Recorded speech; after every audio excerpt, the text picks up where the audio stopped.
back here with the 1941 Chevy pickup. One of the things that we had to think about was, now that we've got the front suspension in and a 5-lug wheel pattern, the original wheel bolt pattern is 6-lug. So we had to try to figure out a way to change over the lug pattern to accommodate the new wheels and tires that the customer picked out. Initially we thought maybe we could just get a spacer to reduce it from 6-lug to 5-lug, but unfortunately with the width of the original rear end and the spacer, that put the wheels too far outside of the wheel wells for what the customer was looking for a look.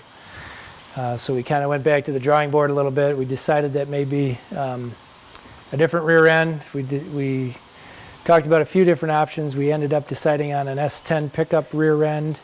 As you can see right here, we have it installed in the vehicle now, but it did require some modifications. One of the modifications was because the S10 rear end is narrower than the original torque tube rear end, we had to move the plates on the axle to accommodate the spring location.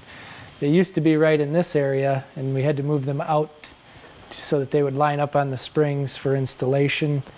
We had to get some U-bolts made, find some S10 plates to bolt everything together to ensure that once the axle was in place, it wasn't going to move forward or backwards, causing any stability issues or any type of issue when the driving comes along.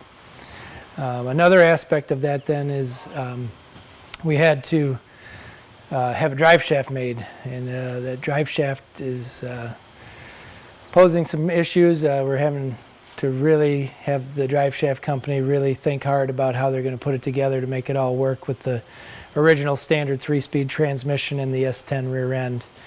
So we think we've found a solution to that problem. In another video, we'll be happy to show you what we came up with and explain to you why we did what we did. So that's it for today's video as far as the installation of the S10 rear end, accommodating the new wheels and tires that the customer picked out. This is Dan. Stay tuned for our next video. We'll see you next time.